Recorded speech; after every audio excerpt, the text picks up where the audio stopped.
On aimerait croire qu'une innovation remarquable apporte à son auteur une compensation financière ou à tout le moins une place dans l'histoire.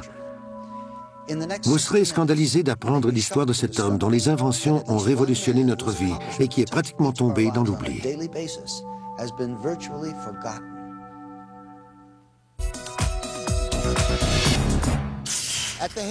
Au début du XXe siècle, Nikola Tesla, immigré serbe et inventeur de métiers dont le nom a presque été oublié, propulsera notre civilisation dans une nouvelle ère. On lui doit le courant alternatif, la radio, le tube fluorescent, le contrôle à distance ainsi que la robotique. Cet homme aura fait breveter 700 inventions.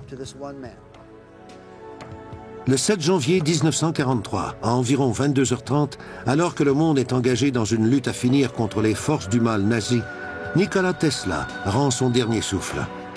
Il meurt seul dans une petite chambre de l'hôtel New Yorker.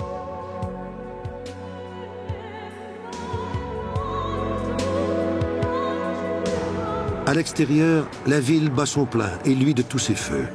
Tesla aura légué au monde son invention la plus fascinante, l'électricité alimentée par courant alternatif.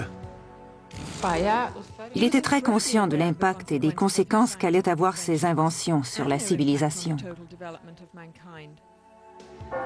Tesla aura été reconduit à sa dernière demeure sans que le monde lui accorde les hommages dus au géant qu'il était et dont les découvertes sont toujours au cœur des plus importantes recherches scientifiques.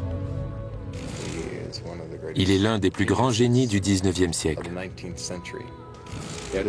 Edison était un scientifique en avance sur son temps, mais Tesla le surpassait à tous les égards. C'était un solitaire. Il faisait ses recherches de façon indépendante, hors des circuits scientifiques. Les gens dits normaux devaient le considérer comme un excentrique. Il a donné à notre pays un lot immense d'inventions, riches en applications technologiques de toutes sortes. Il a transformé nos vies.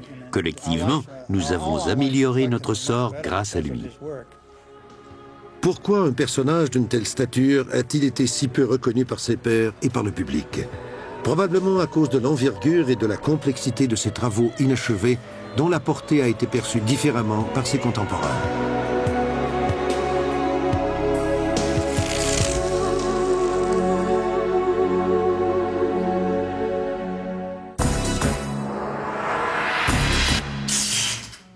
La légende veut que Nikola Tesla soit né sur le coup de minuit en 1856, durant un orage particulièrement violent. Sa plus grande aspiration, alors qu'il est un jeune homme, est de harnacher l'énergie des chutes Niagara. Il réalise son rêve et impose le courant alternatif. Aujourd'hui, près d'un demi-siècle après sa mort, le mystère entourant Tesla demeure entier. Pourquoi ses contributions à la science, nombreuses et éblouissantes, ont-elles sombré dans l'oubli? Philanthrope, doté d'un grand amour pour son pays d'adoption, Nikola Tesla est bien sûr surtout un génie à l'imagination débridée, qui correspond à l'idée que l'on se fait du scientifique un peu fou, dont le plus grand crime aura été d'être trop en avance sur son temps. Fils d'un pasteur très strict et d'une mère brillante et inventive, Tesla, un Serbe, grandit dans un petit village de Croatie. Doté d'une mémoire photographique exceptionnelle dès l'âge de 18 ans, il maîtrise 6 langues et commence à être reconnu comme un inventeur de haut calibre. Il possède un talent incroyable, celui de visualiser ses inventions. Il peut voir chaque élément d'une invention, les assembler, en vérifier le fonctionnement, y apporter des correctifs, et tout ce processus se déroule dans sa tête, même pendant qu'il dort. Depuis sa tendre enfance, Tesla était capable de visualiser des objets de façon si intense qu'il ne pouvait pas faire la différence entre un objet réel et le fruit de son imagination. En 1884, Nikola Tesla émigre aux États-Unis. Sans le sou, il se présente à Thomas Edison qui l'embauche immédiatement. Okay, Tesla, consider yourself introduced. Lorsque Tesla décrit à Edison son projet sur le courant alternatif et son système de moteur à courant polyphasé, beaucoup plus efficace que le système à courant continu d'Edison, ce dernier commence à voir en Tesla un dangereux compétiteur. Même si le système était meilleur que le sien, Edison ne supportait pas d'être déclassé. Les gens très compétitifs sont ainsi faits. Ils vont chercher à se détruire.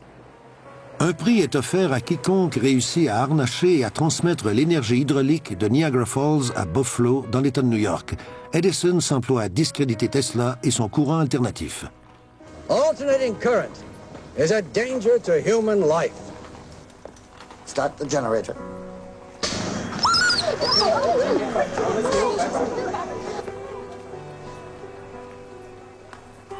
You have just seen alternating current in action. Malgré l'opposition d'Edison, le système de courant alternatif proposé par Tesla est adopté. En mai 1888, George Westinghouse entend parler de ce remarquable inventeur et achète les brevets du courant alternatif. Dès 1897, le nom de Tesla et celui du courant alternatif deviennent connus dans les foyers du monde entier. Il savait ce que l'implantation du courant alternatif et l'électrification signifiaient pour le monde entier, les changements draconiens que ces inventions apporteraient à la vie quotidienne, à l'information en général et même à l'état mental des êtres humains.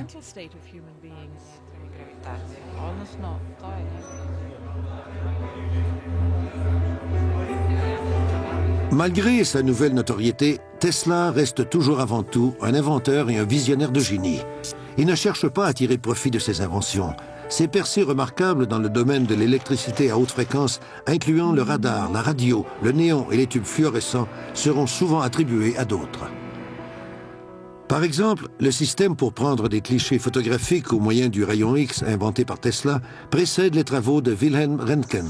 L'imagination fertile de Tesla lui fait entrevoir la possibilité d'Internet et de la télévision des décennies avant tout le monde. Malgré ces sauts dans le futur qui se sont avérés vrais, la tendance de Tesla à l'exagération et sa façon de présenter ses idées à la presse le desserviront et lui vaudront beaucoup de critiques.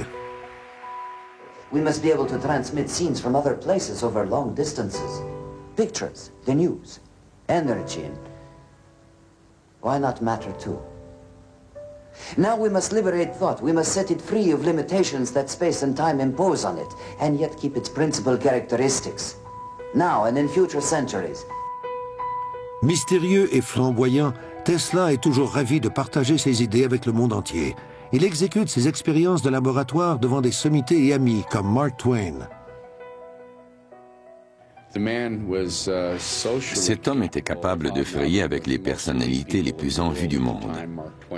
À l'époque, il fréquentait Mark Twain, Westinghouse, JP Morgan, et grâce à ses relations, il était en mesure de financer les expériences les plus spectaculaires de l'histoire. Pour épater la galerie, Tesla s'assoit dans son laboratoire au milieu d'éclairs électriques qui virevoltent autour de lui. Sans l'aide d'aucun fil conducteur, ces étincelles flottantes alimentent un tube que Tesla tient dans ses mains. Tesla était le premier à démontrer comment l'énergie se transmettait à travers l'air et pouvait allumer une ampoule ou un tube électrique. Les tubes fluorescents qu'il utilisait s'allumaient à différentes fréquences, donc, lorsqu'une certaine fréquence était utilisée, elle produisait de l'électricité dans un certain groupe de tubes et une autre fréquence allumait d'autres tubes.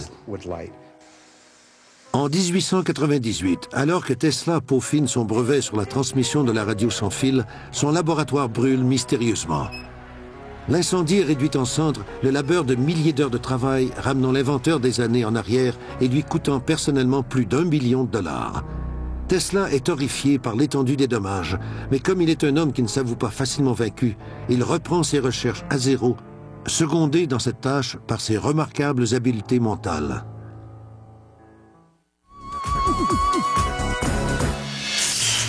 En 1899, Tesla emménage à Colorado Springs et poursuit ses expériences sur les ondes terrestres et atmosphériques. Trouver de nouvelles formes d'énergie gratuites à la surface du sol comme dans les airs demeure sa grande passion. Alors qu'il étudie un phénomène connu sous le nom de la résonance Schumann, il élabore une théorie pour utiliser de nouvelles sources d'énergie illimitées qui profiteraient à tous les humains de la Terre. Il existe autour de la Terre une cavité qui résonne à environ 8 cycles par seconde. Cette cavité est comprise dans l'espace entre le sol que nous foulons et l'ionosphère. Cette bande, qui fait environ 60 km, est une caisse de résonance tridimensionnelle dans laquelle on peut transmettre de l'énergie électromagnétique de 8 Hz sans presque aucune atténuation. La résonance Schumann tire ses mégawatts d'énergie des éclairs qui se produisent plusieurs fois par seconde partout dans le monde.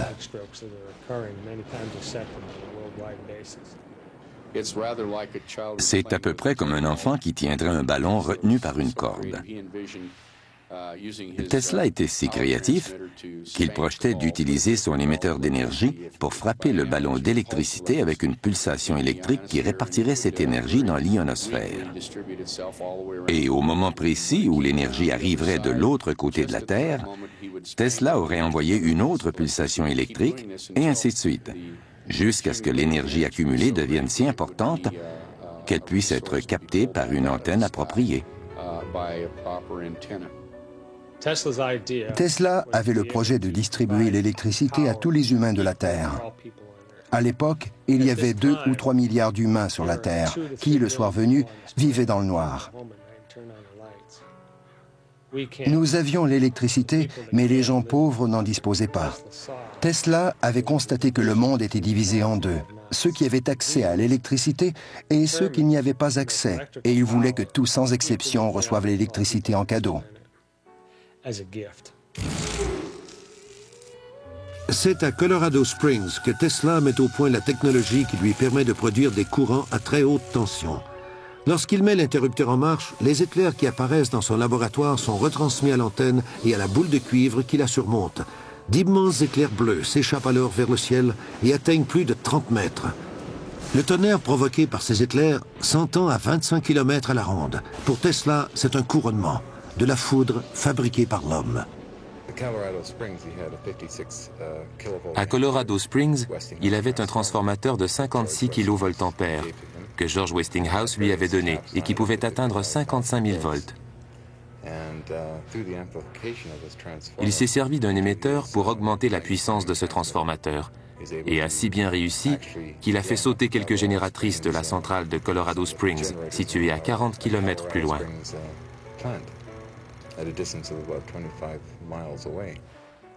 On a cru tout d'abord qu'il avait tiré tellement d'énergie de la centrale électrique que les génératrices avaient sauté. Mais aujourd'hui, on pense plutôt qu'il avait capté de l'énergie dans l'air ambiant, à haute altitude, et que cette énergie a été reconduite dans ces génératrices. Comme on ne peut pas réintroduire de l'énergie électrique dans des génératrices sans faire fondre les circuits, bref, on a refusé de leur vendre de l'électricité tant que Tesla et son assistant n'auraient pas réparé les génératrices.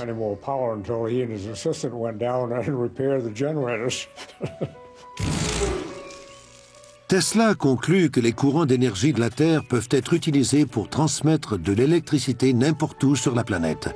Dans des expériences de laboratoire, il démontre que des ampoules électriques sans fil peuvent être alimentées par une source d'énergie située à plusieurs kilomètres du laboratoire. Ces expériences ouvrent la porte à une multitude de possibilités beaucoup plus sinistres. La fréquence des ondes alpha du cerveau humain se situe entre 6 et 8 Hz. La résonance de Schumann vibre à une fréquence entre 6 et 8 Hz. Tous les organismes se situent à l'intérieur de cette même fréquence. Donc, le cerveau, la Terre et tous les organismes vivants ont la même résonance électrique, entre 6 et 8 Hz. En contrôlant cette fameuse fréquence de façon électronique, on peut influencer les ondes cérébrales de l'humanité entière.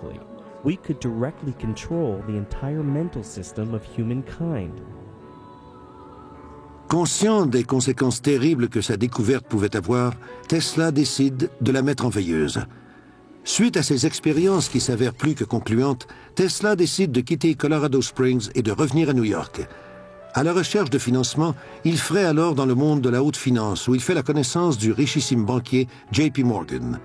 Ce dernier se laisse vite convaincre par Tesla, qu'il connaît de réputation, d'investir dans un système de diffusion à l'échelle mondiale qui rapportera des millions.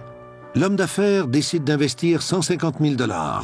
Même s'il doit concéder 51% de sa propriété intellectuelle sur l'invention de la radio à JP Morgan, en 1900, Tesla entreprend la construction de la légendaire tour de Wardenclyffe.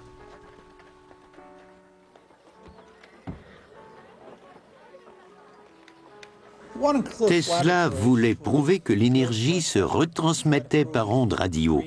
Tesla avait convaincu ses investisseurs, mais c'était l'électricité qui l'intéressait avant tout. Alors que la tour est en construction, Tesla apprend que Guglielmo Marconi vient de retransmettre des ondes radio à travers l'Atlantique. Morgan menace de se retirer du projet. Loin de s'avouer vaincu, Tesla transforme le projet de la tour Wardenclyffe en un projet encore plus ambitieux. Il convainc Morgan qu'il peut ériger un système de tours qui lui permettra de capter l'énergie de l'ionosphère. Ces antennes géantes rendront possible la réalisation de son vieux rêve, celui de pouvoir transmettre l'électricité sans fil partout dans le monde, en d'autres mots, de l'énergie gratuite pour tous. Tesla a été traité de fou parce qu'il disait pouvoir générer de l'électricité sans carburant, sans énergie solaire et sans énergie éolienne. Et il le pouvait. C'était bien sûr quelque chose que les compagnies pétrolières voulaient empêcher à tout prix. Tesla était aussi capable de transmettre de l'énergie électrique sans fil à travers l'atmosphère. Morgan a mis fin au projet lorsque les conséquences commerciales sont apparues. Ne voyant aucun profit à retirer des installations de Tesla et convaincu que Marconi monopoliserait la radio, Morgan se retire. Ironiquement, 40 ans plus tard, la Cour suprême des États-Unis déclare que Marconi s'est servi des brevets déjà détenus par Tesla pour mettre au point sa technologie de la radio. Tesla est reconnu pour être l'inventeur de la transmission sans fil. Certains croient que le fiasco de Wardenclyffe n'est pas qu'une affaire d'argent. Ils soutiennent que Tesla lui-même aurait sabordé son projet de peur qu'il ne tombe entre les mains de gens peu scrupuleux, causant ainsi plus de mal que de bien aux hommes et à la planète. Même si à la fin Morgan a coupé les fonds pour le projet de la tour Wardenclyffe, je pense que ce projet n'a pas été stoppé par manque d'argent. Tesla y a mis fin parce que ses idées pouvaient servir à des fins militaires. C'est probablement la décision la plus sage qu'un scientifique peut prendre. Pour la première fois, Tesla reconnaît dans un article publié dans le New York Times que Wardenclyffe pouvait être utilisé pour abattre des avions. Il a fait marche arrière avant qu'une catastrophe dont il aurait été responsable se produise. Parce qu'en étant capable de soutirer et de diriger l'énergie de l'ionosphère, quelques 2 milliards de volts, il était en mesure de détruire une ville, une arme encore plus dévastatrice que la bombe atomique. Tesla a-t-il découvert l'arme de destruction ultime? La réponse à cette question n'est toujours pas claire. En 1915, une rumeur veut que Nikola Tesla et Thomas Edison reçoivent conjointement le prix Nobel, mais la rumeur s'avère fausse.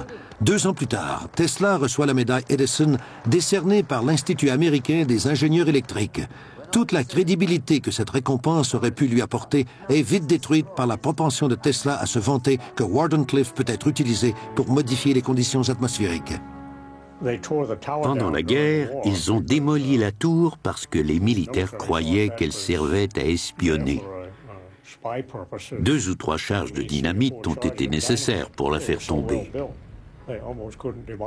Elle était si bien construite qu'ils ont eu du mal à la démolir. Mais avant que la tour ne soit détruite, on a fait des expériences sur les ondes scalaires. Tous les oiseaux, les mouettes, avaient déserté la région dans un périmètre de 30 km. Les pêcheurs se sont plaints qu'il n'y avait plus de poissons dans une zone de 15 à 25 km pendant que la station opérait. Les animaux avaient le même comportement étrange que l'on peut observer durant le jour ou les heures qui précèdent un tremblement de terre.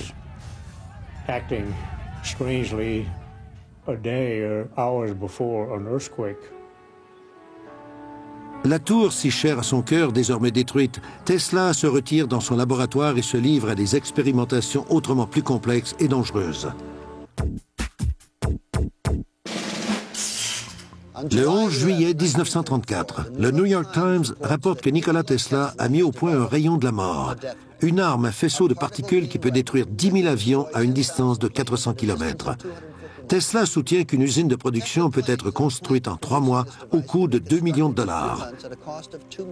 Mis à part ses capacités offensives certaines, Tesla croit que s'il peut construire 12 de ces tours, cette arme aura un pouvoir de dissuasion suffisant pour mettre un terme à toutes les guerres. Le fameux rayon de la mort de Tesla n'a pas été pris au sérieux par la communauté scientifique, en grande partie parce qu'on ne comprenait pas son fonctionnement. he didn't receive some of the respect by the scientific community that he may have well deserved. Je pense qu'aujourd'hui encore, beaucoup de gens croient que le rayon de la mort est un truc un peu ésotérique que l'on voit dans les films de science-fiction.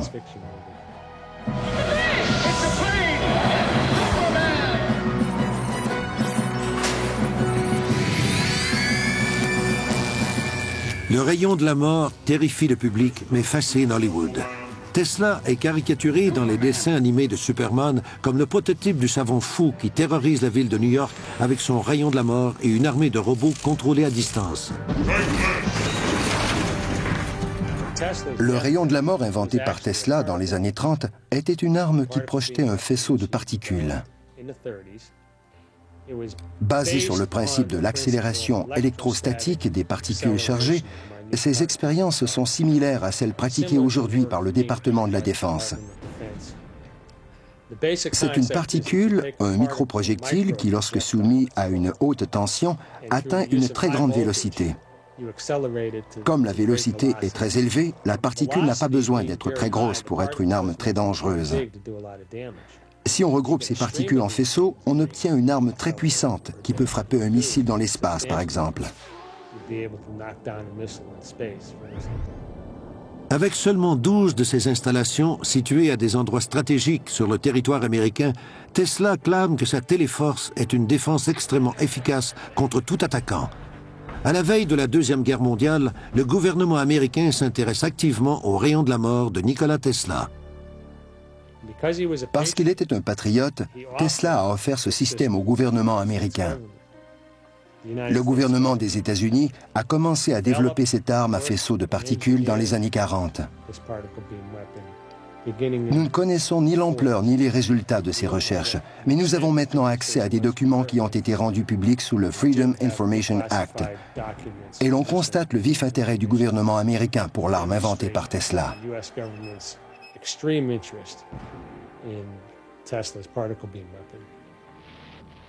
Le New York Times déclare que le rayon de la mort, en projetant des rayons de particules à travers l'espace, peut causer la mort de millions de soldats et que c'est à ce jour incontestablement la plus grande invention de Tesla. Mais Tesla fait volte-face et décide de rendre impossible l'exploitation de son invention par un seul gouvernement. Il morcelle ses plans et les distribue comme les morceaux d'un casse-tête à assembler. Il les donne aux gouvernements anglais, canadiens, américains et russes. Ils devaient se consulter et se mettre d'accord avant d'avoir une vue d'ensemble sur l'invention. Il s'était rendu compte que les gens n'étaient pas assez matures pour avoir cette information. C'est la raison pour laquelle Tesla avait forcé ses gouvernements à dépendre les uns des autres. Il existe des preuves que Tesla avait donné une partie des plans aux Russes qui étaient à l'époque nos alliés. Dans les années 70, la revue Aviation Week publie un article sur l'arme à particules des Soviétiques. Le rayon à particules de Tesla n'a été rendu public que 10 ans plus tard grâce à Andrea Plutarch. Les plans des Soviétiques étaient identiques. Le général George Kagan, chef du service de renseignement de l'armée de l'air américaine, nous décrit le modèle soviétique. Le petit tube magnétique projette des rayons de protons, et chacun à 100 milliards de volts à un niveau énergétique de 10 exposant 10 joules. C'est une quantité d'énergie telle que personne jusqu'ici aux États-Unis n'a jamais pu l'égaler. Il suffit de déployer ce rayon, cibler un objet et tirer.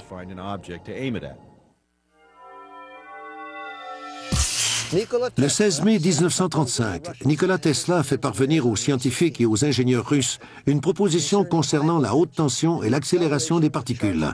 En novembre de la même année, il reçoit en retour une longue liste de questions. Les historiens militaires croient que dès 1968, les Soviétiques ont complété à 100% leur programme de défense spatiale. J'ai appris de sources très sûres qu'en 1977, les Soviétiques s'apprêtaient à tester dans l'espace le laser le plus puissant de l'histoire, 10 fois plus puissant que tous les lasers développés aux États-Unis. Lorsque je suis devenu chef du service de renseignement de l'armée de l'air américaine, le premier geste que j'ai posé a été de déclarer que notre priorité numéro 1 serait de développer un tel projet. Nous avons rencontré 40 ou 50 des meilleurs physiciens nucléaires du monde libre, du calibre de Edward Teller. Pendant 6 ans, avec un budget de 60 millions de dollars, ces scientifiques ont travaillé un projet secret, nom de code, projet CISA. Leur but, développer un rayon à électrons qui soit capable d'abattre un engin balistique à portée intercontinentale. Ils ont échoué. Aujourd'hui, la Maison-Blanche et le département de la Défense gardent un silence embarrassé alors que les techniciens et les scientifiques qui ont participé à ces recherches s'aperçoivent qu'après analyse, ils ont peut-être trompé les attentes de la population américaine. Le président Reagan, en élaborant sa stratégie de défense, cherche-t-il simplement à combler l'écart entre Américains et Soviétiques? All we can do is make sure that technology becomes the ally and protector of peace. That we build better shields rather than sharper and more deadly swords. In so doing, maybe we can help to bring an end to the brutal legacy of modern warfare. Le retard des États-Unis dans la course aux armements fera en sorte que les découvertes de Tesla ne seront adaptées que 100 ans plus tard, dans un but à la fois de défense et d'attaque. La dernière en liste, les rayons à particules installés sur des satellites.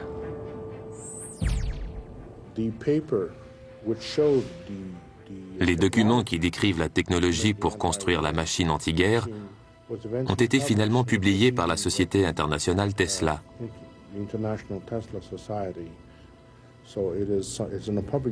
Ces renseignements sont donc aujourd'hui du domaine public. Le plus extraordinaire, c'est de constater à quel point le programme Guerre des étoiles et les armes à rayons qui y ont été développées sont presque identiques à celles proposées par Tesla. Lorsque j'ai eu ces documents en main, je les ai soumis à des experts en aérospatial et je leur ai demandé d'analyser cette technique pour générer de l'électricité à haute tension. À l'époque, la firme aérospatiale pour laquelle je travaillais faisait des recherches technologiques sur le rayon à particules. Un groupe d'études élaborait des propositions à soumettre au gouvernement américain sur les armes à composantes énergétiques. J'ai donné ces documents à l'équipe de recherche et je leur ai demandé de les analyser. On m'a répondu que c'était intéressant et on ne m'a rien dit de plus. Tesla avait certainement en tête une foule d'armes très puissantes. Je pense que je peux me permettre de dire que les armes existent et que plusieurs pays les possèdent. Nous savons que les Russes se sont intéressés très tôt à des choses comme l'énergie à partir de l'espace. Ils étaient aussi très intéressés par les applications militaires.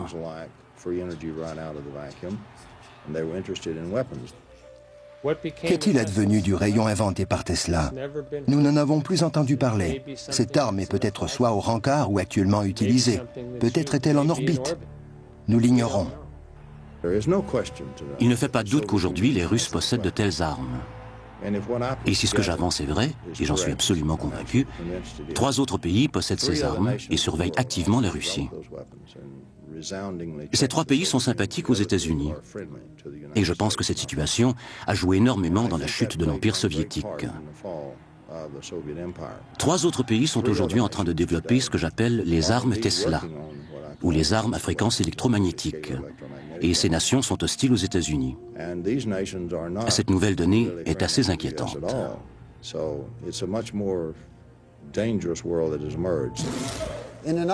Dans un article publié le 3 novembre 1998, Bill Gertz du Washington Times écrit « L'armée chinoise est en train de construire des armes au laser et possède déjà des armes de rayons à particules capables de mettre hors d'usage les capteurs des systèmes de reconnaissance situés dans l'espace.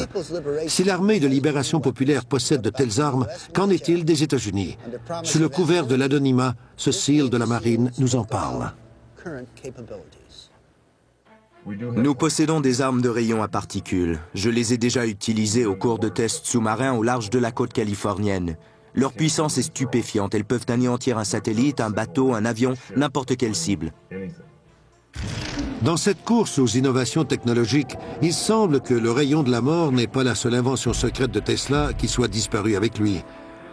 Le 4 juillet 1976, lors des célébrations du bicentenaire des États-Unis, un étrange signal radio est capté.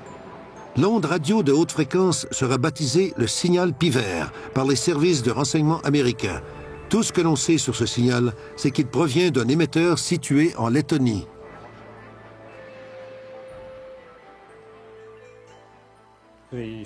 Les Soviétiques ont mené des expériences en vue de créer une aurore artificielle. Je ne sais trop pourquoi, mais je pense que c'était pour prouver qu'il était possible de projeter de l'énergie à très basse fréquence au loin, à l'horizon, et provoquer certains phénomènes.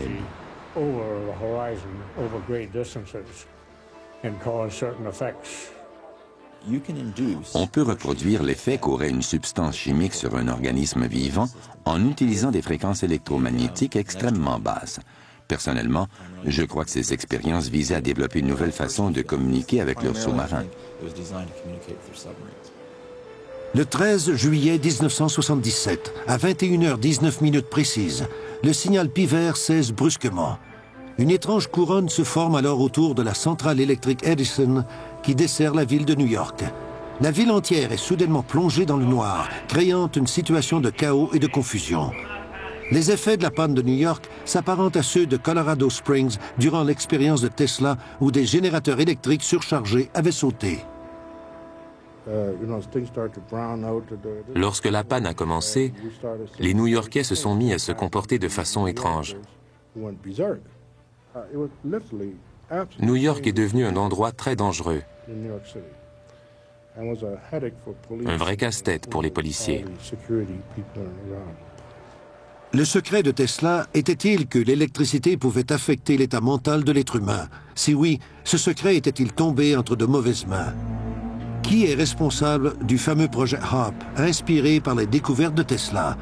Certains experts pensent que ce projet a été créé par le gouvernement américain et qu'il est le premier jalon d'une nouvelle ère dans la technologie militaire. La science est-elle au service de la guerre ou de la paix? Tesla se décrit comme un découvreur bien plus qu'un inventeur. Mais découvrir des choses implique une certaine responsabilité, et Tesla n'était pas sans l'ignorer lorsqu'il a développé cette nouvelle technologie militaire. Plusieurs pensent que Tesla a préféré garder cette nouvelle technologie secrète afin qu'elle ne tombe pas entre de mauvaises mains. Le projet HARP existe à cause des théories qu'a élaborées Tesla au cours des années 30. Il savait qu'il était possible de stimuler le champ magnétique de la Terre pour créer un bouclier capable de protéger une ville. Le projet HARP est au départ une expérience en physique atmosphérique, où un immense réseau d'antennes émet dans l'ionosphère de la planète une série très complexe d'ondes.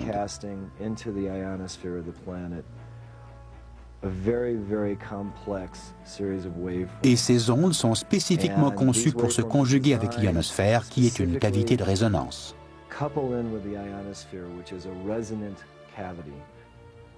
Cette théorie implique de chauffer l'ionosphère comme le ferait un four à micro-ondes géant.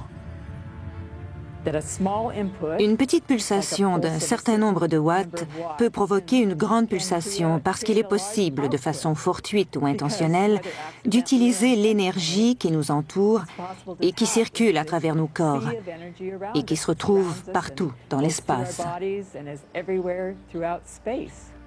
Le concepteur du projet HARP a d'abord conçu un bouclier défensif qui agit en grillant les systèmes de guidage électronique des bombes ennemies. HARP a été conçu pour de multiples usages. Au départ, ce n'était pas une arme. Si vous lisez les brevets, vous verrez que je pensais d'abord à une utilisation défensive. Eastland soutient qu'en chauffant des portions de la haute atmosphère, HARP peut affecter la température globale de la Terre, une idée pour laquelle Tesla a été ridiculisée voilà presque 100 ans. Un des grands dangers du projet HARP est qu'en se concentrant sur une petite portion de l'ionosphère, on risque de créer une distorsion dans la magnétosphère de la planète, la magnétosphère étant le bouclier naturel de la Terre.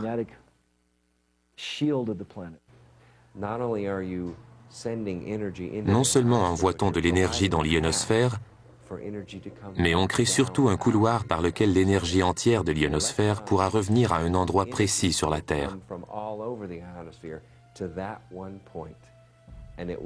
Cette énergie frapperait le sol comme la foudre, mais de façon 100 fois plus puissante que les éclairs que nous connaissons.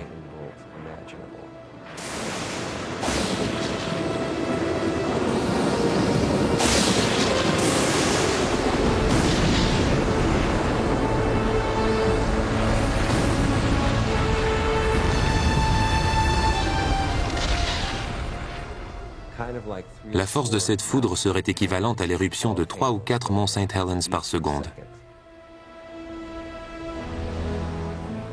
La vraie puissance de HAARP n'est pas encore connue et il n'existe aucune agence de contrôle civil.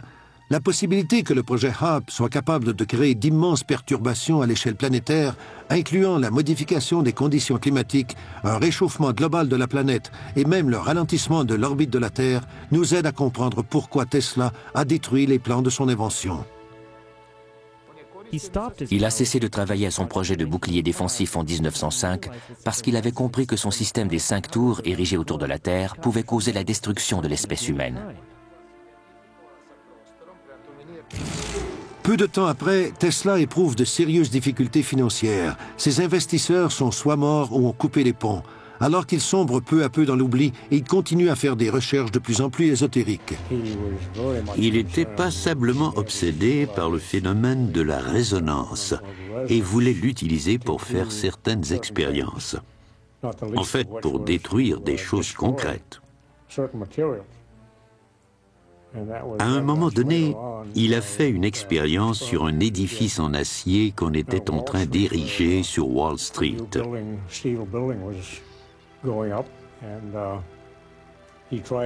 Il diffusait des ondes avec un petit émetteur qui n'était rien d'autre qu'une espèce de vibrateur mécanique qui fonctionnait à pile. Les poutres d'acier se sont mises à vibrer, un peu comme lorsqu'on donne une poussée à un enfant sur une balançoire. La structure d'acier oscillait de plus en plus. Il a presque réussi à déstabiliser la construction. Les ouvriers qui y travaillaient ont eu la frousse de leur vie. Ils croyaient faire face à un tremblement de terre. Ils ont prévenu la police. Tesla a eu peur. Il a rassemblé son équipement et s'est vite enfui chez lui sans demander son reste. Il a été victime d'un autre incident malheureux qu'aujourd'hui on trouverait anodin, mais qui à l'époque a été considéré comme très sérieux. Il avait capté des ondes radio en provenance de l'espace. On sait aujourd'hui que des ondes radio sont émises par les planètes. La nouvelle a bien sûr causé toute une commotion, et tous les scientifiques se sont dit « mais quel fou, quel illuminé !» There were rumors you went to Colorado Springs in order to contact Mars, is that true? I never intended to. However, I recorded certain electrical impulses of unknown origin, and these were repeated at constantly timed intervals. It's possible they were a kind of signal from space. And did you in turn send them a message? Ask the Martians that question. Mr. Cessna, That's all today. No more questions, please. Les gens ont cru qu'il devenait fou. Il nourrissait les pigeons dans le parc et il avait l'idée de transmettre des signaux sur Mars. Tesla a une pensée tellement complexe, il est si excentrique que peu de ses collègues comprennent l'ampleur de son travail. Il est perçu comme une personne arrogante et hautaine.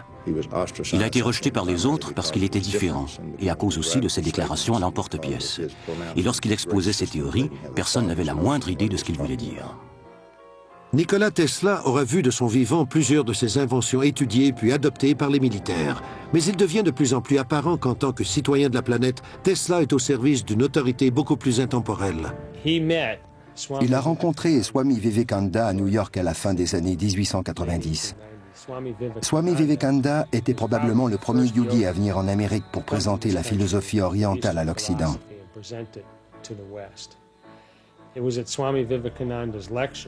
C'est au cours d'une de ses conférences que Tesla s'approprie la terminologie sanscrite et intègre des notions telles que la prana, akasha et celle de l'éther. Ces termes nouveaux lui serviront à décrire la physique de l'univers et celle de la création de la matière dans notre dimension. Dans plusieurs de ses lettres, il dit que s'il avait à choisir une religion, il serait bouddhiste. Toutes ses pérégrinations dans les mondes parallèles, celui des rêves, des machines qu'il imagine dans son esprit, sont des manifestations similaires aux expériences des chamans. On sait que les solutions lui venaient souvent quand il rêvait. La vision de l'univers de Tesla, sa cosmologie, si je peux me permettre, est basée sur un point de vue spirituel. Et c'est dans la tradition védique qu'il a trouvé la terminologie spirituelle qui lui a permis de traduire ses idées sur le monde physique. On ignore ce qui a pu provoquer cette prise de conscience spirituelle chez Tesla. Mais tout ce que l'on sait, c'est qu'il n'est pas le seul parmi les esprits de premier plan à avoir eu cette illumination. Il suffit de penser à Robert Oppenheimer, le père de la bombe atomique, ou à Albert Einstein, qui ont tous les deux reconnu à la fin de leur vie la singulière perfection de la vie sur notre planète.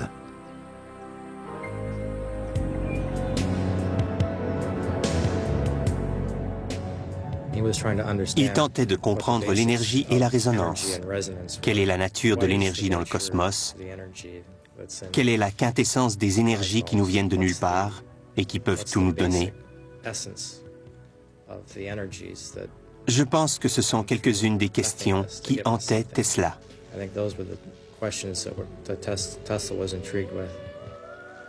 Lorsque Tesla s'éteint à l'âge de 87 ans, son héritage, plus de 700 brevets importants, tombe dans l'oubli, ignoré par presque tous, sauf par le gouvernement américain. À sa mort, les possessions de Tesla seront mises sous scellé dans un entrepôt gouvernemental pendant 10 ans. Des rapports officiels confirment que tous les documents de l'inventeur ont été microfilmés durant cette période. Et pourtant, aucune agence gouvernementale contactée à propos de l'existence de ces microfilms ne veut confirmer ou infirmer cette information. 10 ans après la mort de Tesla, le gouvernement américain nie avoir trouvé dans les papiers de Tesla des plans d'armes secrètes. Pourtant, les rumeurs quant à l'existence de tels plans persistent encore de nos jours. Mis à part le sort qui a été réservé aux découvertes secrètes de Tesla, ces inventions brevetées continuent à influencer notre vie, l'environnement, la science et la médecine d'aujourd'hui. Et c'est peut-être ce que Tesla avait en tête et que, tout compte fait, les découvertes secrètes de Nikola Tesla devraient rester justement secrètes.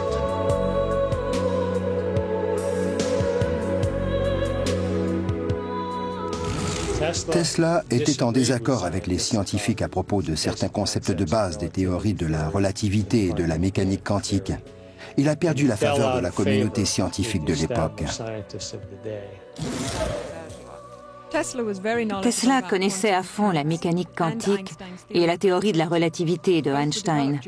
Ces deux théories ont été élaborées de son vivant. Il soupçonnait que tôt ou tard, ces théories seraient confrontées à une crise. Et c'est pourquoi il répétait souvent que le temps présent est à eux, mais le temps futur sera à moi. Albert Einstein disait aussi qu'il existait une foule de théories dans le monde et qu'elle n'était qu'un prélude à une découverte majeure dans le monde de la science et de la physique. Je crois que la science d'aujourd'hui aurait besoin de reconsidérer les théories de Tesla, parce que l'univers est plus complexe que ce que nous en savons et que nous sommes capables d'observer avec nos instruments. En tant qu'espèce pensante, nous avons atteint une étape dans notre évolution et nous sommes à deux doigts de comprendre et de manipuler l'espace, le temps et la gravité. Nous sommes à la veille d'une révolution technologique.